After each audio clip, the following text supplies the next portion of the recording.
ইউনূস নিজে খুনি, তার সমন্বয়করা খুনি। আমি যে কথাগুলি বলি রাখো, তোমার রেকর্ড করে রাখো, তোমার প্রতারক, আমার আপত্তি নেই। জি দাদা, জি আপা, পারমিশন দিচ্ছি। জি আপা, থ্যাংক ইউ। ডিজাইন করে সে মানুষ হত্যা করে মানুষের লাশের উপর পা দিয়ে সংবিধান লঙ্ঘন করে অবৈধভাবে তারা ক্ষমতা আসছে। মানে এদের অত্যাচারে সারা দেশ জর্জরিত। এদের কৃষক, শ্রমিক, কত শ্রমিক বেকার হয়ে গেছে। শ্রমিক আন্দোলন করছে, সাথে সাথে গুলি করে দুজনকে মেরে ফেললো গার্মেন্টস শ্রমিক। চাকরির বয়স নিয়ে আন্দোলন করে যমুনার সামনে যাওয়ার সাথে গুলি করলে একজন মারা গেল, তাদেরকে পিঠে তাদেরকে উঠাই দিল। ওই 7ই জুলাই থেকে এই ছাত্ররা যখন আন্দোলন করে 14 জুলাই পর্যন্ত অগ্নিসংযোগ এগুলি না হওয়া পর্যন্ত কারো গায়ে একটা টোকাও পড়েনি। ইচ্ছা মতো সব আসছে বসছে, আমরা তো কিচ্ছু করতে দেয়নি। পুলিশের কাছে কোনো মেটাল বুলেট ছিল না, পুলিশের কাছে কোনো মেটাল বুলেট ছিল না। নির্দেশ দিয়েছে কোনো গুলি করবে না। পুলিশ ব্যারিকেড ইচ্ছা মতো আন্দোলন করছে। আমরা তো শুরু থেকে তো অনেক কিছু করা যেত, আমরা তো করিনি কিছু। কারণ আমি বলছিলাম যেটা তো কোটা তো ছিলই না। 11 জুলাই থেকে তো কোটা স্থগিত হয়ে গেছে, কোটা তো আমি বাতিল করে দিয়েছি, আর কোটা আমরা নিয়ে গেছি। যেখানে কোটাই নাই, তা আন্দোলনটা কিসের জন্য ছিল? তারপরে আমাদের মন্ত্রীরা বসলো, তাদের সাথে সব দাবি মানা হলো। দাবি মানার পরে আবার এক দফা সেখানে খুন করো, এই তো আকাঙ্ক্ষা ছিল আমাকে হত্যা করা। আপনাকে হত্যা করা মানে বাংলাদেশকে হত্যা করা। ওরা তো হত্যা মামলা, আবার হত্যা মামলা দিয়ে আবার এখন বলে গণহত্যার বিচার। গণহত্যার বিচার আমার না, গণহত্যার বিচার হবে ইউনূসের।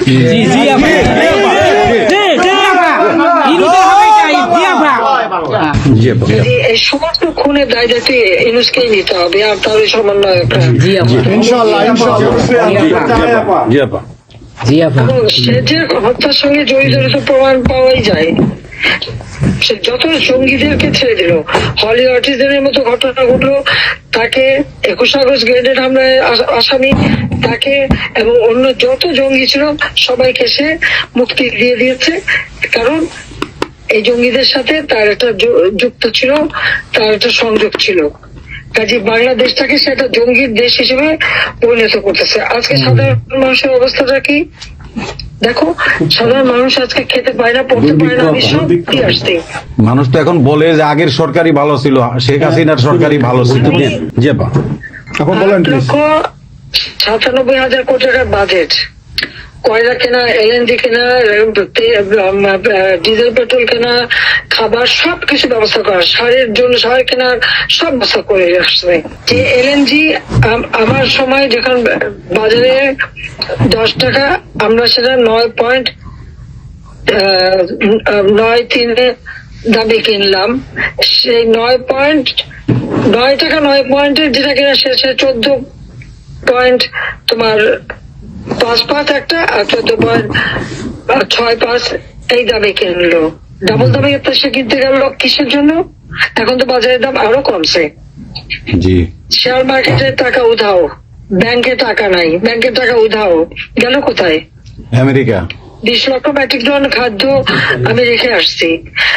1 কোটি পরিবারের জন্য টিসিবির কার্ড দিছি, মাত্র 30 টাকা কেজিতে তারা চাল কিনতে পারবে এবং ডাল, তেল, গম কিনতে পারবে। সেই ব্যবস্থা করে আসতে হবে সস্তায়। 43 লক্ষ মানুষকে বাদ দিছে সেখান থেকে। কেন দিল? আওয়ামী লীগের সরকার করছে, বাদ দিতে আওয়ামী লীগের। তার মানে তুমি আরেকটা জিনিস করো, 43 লক্ষ আওয়ামী লীগ পেল, তখন তো 1 কোটি ছিল, বাকি তো অন্য দলের। আওয়ামী লীগ তো দল দেখে নাই, আওয়ামী লীগ দেখছে যারাই আবেদন করছে তাদেরই দিয়েছে, সে যে দলমত নির্বিশেষে সবার জন্য। আওয়ামী লীগ মানুষের জন্য করে, এটা আওয়ামী লীগ সরকার করছে এর জন্য। ছাত্রদেরকে সে তারা বিভ্রান্ত করছে।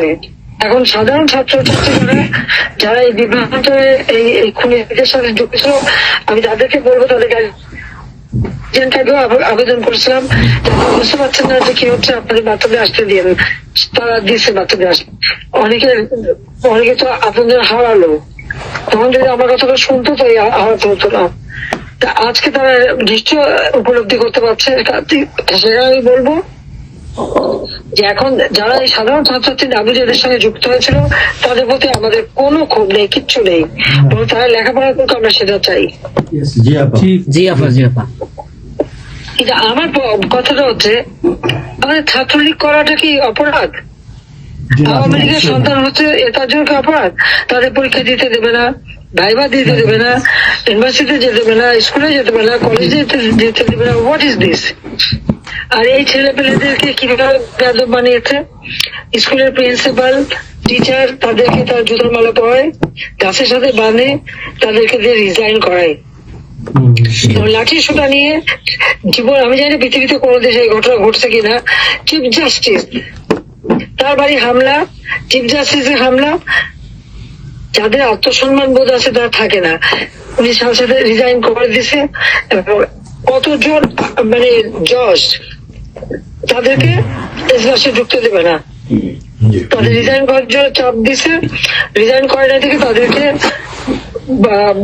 কোন কোর্ট দিতে না, তাদেরকে বাতিল করে দিয়েছে। ইলেকশন কমিশনকে বাতিল, আমাদের মানবাধিকার কমিশনকে বাতিল, আমাদের পাবলিক সার্ভিস কমিশন বাতিল। চাকরি দিতে পারছে না, চাকরি দিতে পারছে না, পাবলিক সার্ভিস কমিশন অচল করে দিয়েছে। এই ছেলেপেলেরা যাবে কোথায়?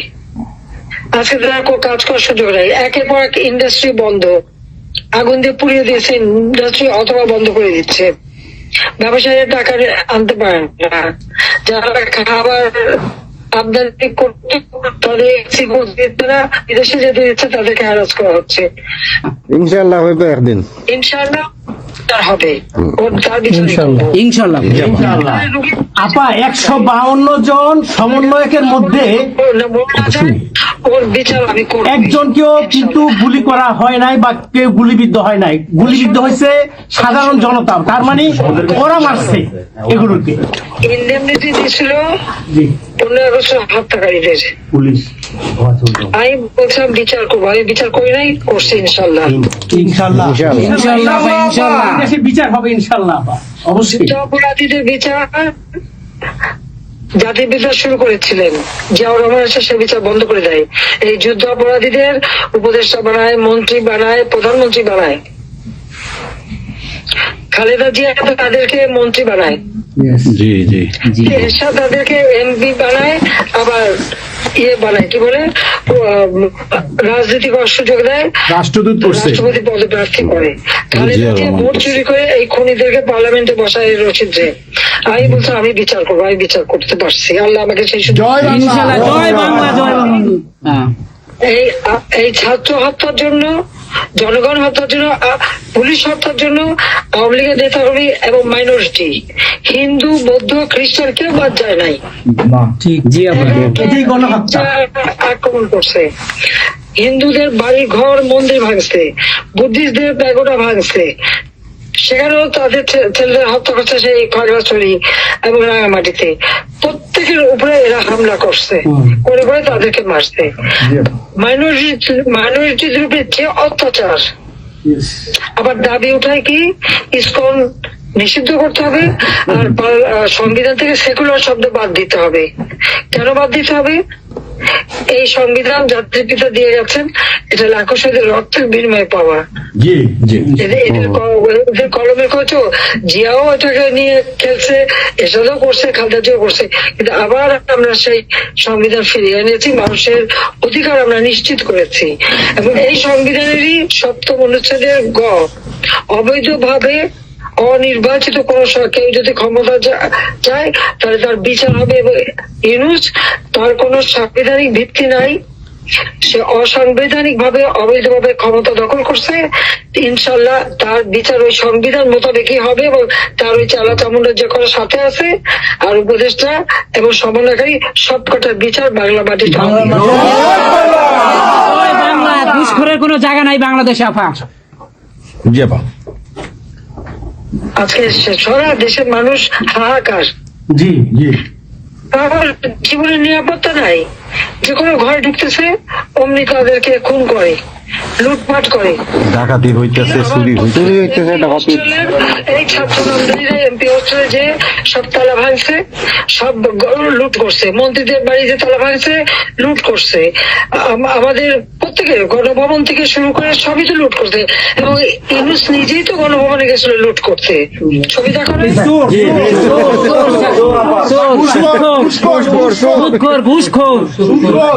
আপনি গোপালগঞ্জে চলে আসেন, কোনো সমস্যা নাই, আপা, আপনি যদি আমরা আছি আপনার সাথে। সবাই যাবো ইউরোপ আমেরিকা থেকে, সবাই আমরা যাবো। আমরা গোপালগঞ্জে কথা শুনি, কথা শুনি। বাংলাদেশে যাবো, ইনশাআল্লাহ। আমরা স্বেচ্ছায় কারাবরণ করবো দরকার হয়। জি আপা, হ্যাঁ জি আপা, বলেন প্লিজ। ওই আগুন দিয়ে পোড়ানোর পরে যেটুকু অবশিষ্ট ছিল সেটা লুট করতে গেছিল। ওটা তো চোর, জি বড় চোর, বড় চোর। সুদখোর, সুদখোর। ঠক। জি আপা। আপা, আবার বিচার করবে আমাদের। আপা, আচ্ছা আমি ওর বিচার করবে জনতা। Yes, yes, yes, আপা। জনতা তো করবেই, আমরা নিজেরা করবো আপা, ফাঁসি চাই না, নিজের হাতে আমরা করবো। দৃষ্টান্তমূলক ফাঁসি চাই, যেটা জনগণ দেখবে ওই ফাঁসি চাই।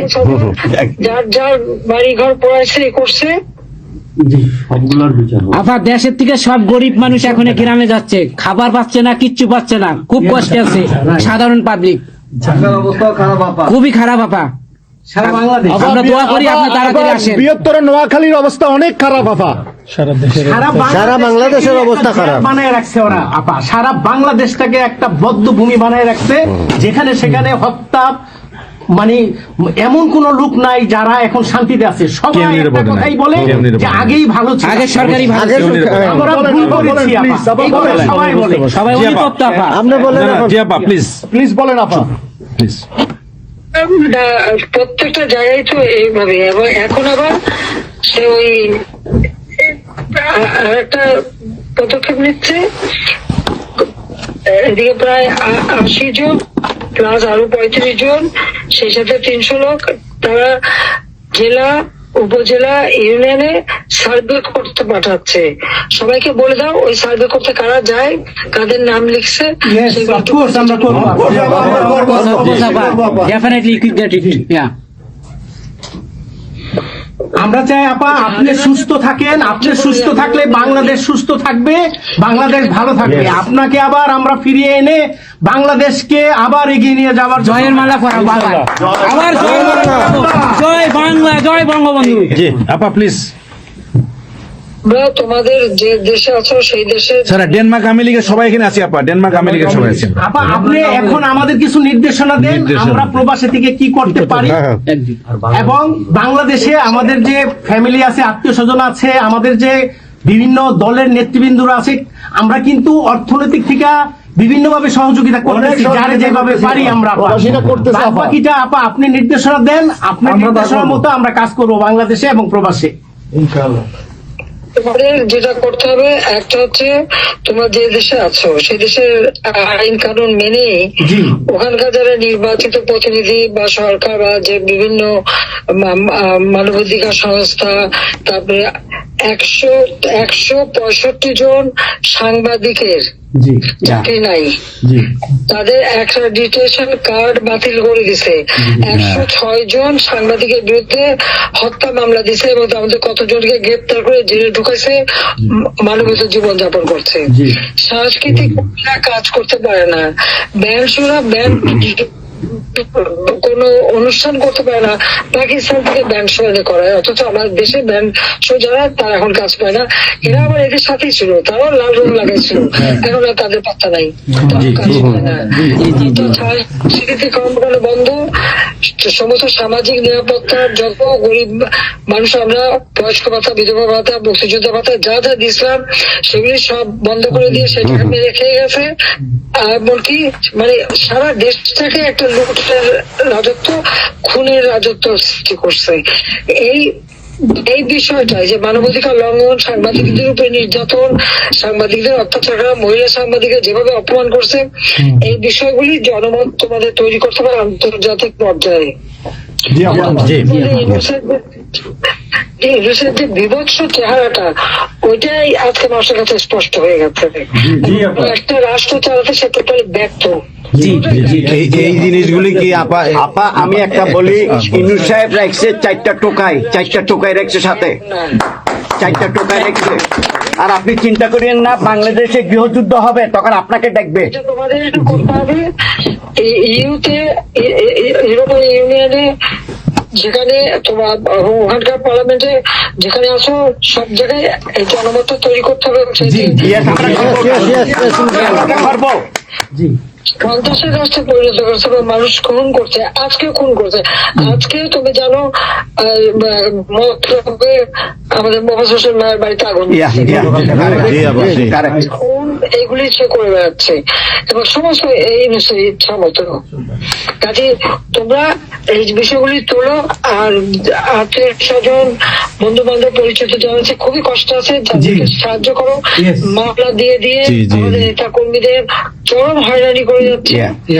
তাদেরকে সহযোগিতা করা, এই যে আইনজীবী ঠিক করা এবং আন্তর্জাতিক ভাবে কিভাবে মানে এদেরকে সব জনমত সৃষ্টি করা এবং সরকার যে অপকর্মগুলি করছে সেগুলি তুলে ধরা, এই কাজগুলি তোমাদের আমরা করবো।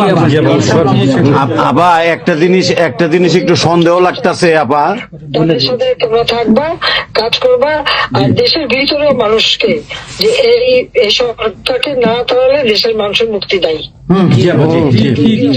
করবে।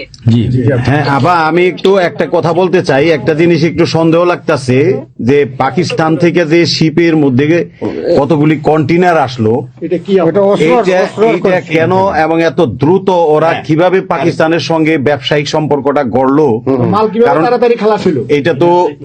এইটা তো কোনোদিন ছিল না বাংলাদেশে, 71-এর পরে এটা হয় নাই আপা। এখন এইটা নিয়ে আমাদের আপনি তো অবশ্যই আপনি অনেক কিছু অবগত আছেন, এটা আমাদের জানার প্রয়োজন। এই তথ্যটা আমাদের বের করা উচিত যে কোনো ভাবে গোয়েন্দা বলেন, যে কোনো ভাবে আমাদের তো কিছু না কিছু আছে, এদের মাধ্যমে এই জিনিসটা আমাদের খুবই দ্রুত বের করা উচিত। এরা কি মনে করতেছে, মনে হয় সম্ভবত ভয় পাইতেছে যে আমরা হয়তো দেশে একটা অরাজকতা সৃষ্টি করুম, ওরা একটা গৃহযুদ্ধের প্রস্তুতি নিতেছে, অস্ত্র আমার কাছে সন্দেহ। ওইখানে দুইজন যে মাল ডেলিভারি করে ওই জায়গাতে কন্টেনারের ওইখানে 2টা লোকের চাকরি চলে গেছে।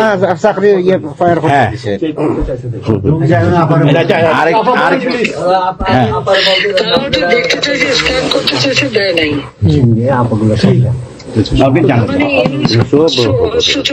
সাথে জড়িত।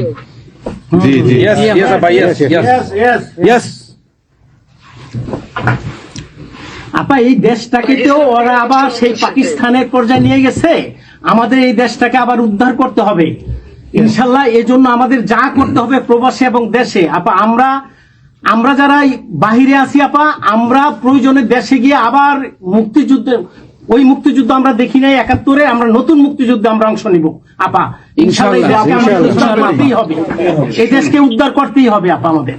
একটা শুনি। জি আপা বলেন। আচ্ছা আপা আমরা শেষ করবেন। আমরা ডেনমার্ক আওয়ামী লীগের পক্ষ থেকে এই জায়গায় আমরা যারা আছি, আমাদের বয়োজ্যেষ্ঠ নেতৃবৃন্দ আছে।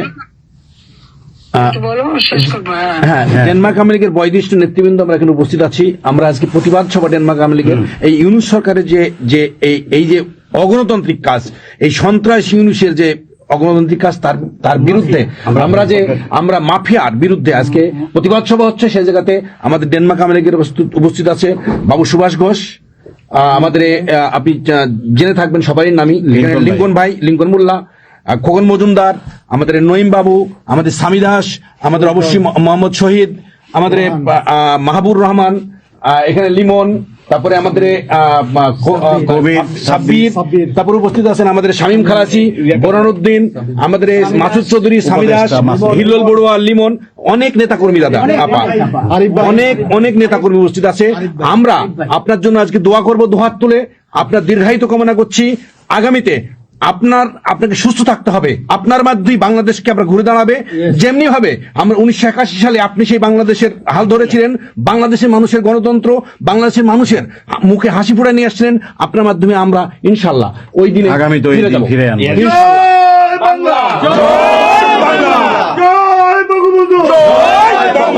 শেখ হাসিনার সরকার বারবার দরকার, শেখ হাসিনার সরকার, শেখ হাসিনার ভয় নাই, রাজপথ ছাড়ি নাই, শেখ হাসিনার সরকার শেখ হাসিনার সরকার। আপা আপনি দেখেন একটা ঠিক করে শুনুন। বলুন। জি আপা বলেন প্লিজ, বলেন প্লিজ। বলেন, আপনি তো বিজি এমনিও। জি হ্যাঁ আপা, আরেকটা জিনিস আমি জিজ্ঞেস করি আপনাকে, এত বড় একটা ঘটনা আপা আমাদের উপর ঘটে গেল, আপা আমার আমাদের গোয়েন্দারা কি করছে আপা? ওটা এখন ওই যে হয়ে গেছে, পুরানো হয়ে গেছে। এই প্রশ্নের অ্যান্সার আবার দিয়েন না। আমাদের সাংগঠনিক অ্যান্সার যেটা হয়েছে, আমরা যেহেতু রেকর্ড করেছি এই অনুষ্ঠানটা, সেই এই পর্যন্তই থাক, আমাদের মনে বলে ভালো। এই পর্যন্ত আমরা শেষ করছি। আপনাকে আবার ধন্যবাদ, আপনার জন্য দোয়া করছি, আপনার দীর্ঘায়িত কামনা করছি আপা। আপা আপনি শেষ করুন, সাংগঠনিক নির্দেশনা দেন। আপনি শেষ করুন আপা, তারপরে আমরা শেষ। জি আপা, আমরা শেষ করছি। হ্যাঁ, রেকর্ডিং বন্ধ। ধন্যবাদ। রেকর্ডিং বন্ধ করুন, সব রেকর্ডিং বন্ধ করুন। সবাই রেকর্ডিং সবাই রেকর্ডিং বন্ধ করুন। সবাই বন্ধ করুন। হ্যাঁ, এই রেকর্ডিং বন্ধ করুন। বন্ধ করুন। রেকর্ডিং বন্ধ করেন, রেকর্ডিং বন্ধ করেন। এই রেকর্ডিং করবেন।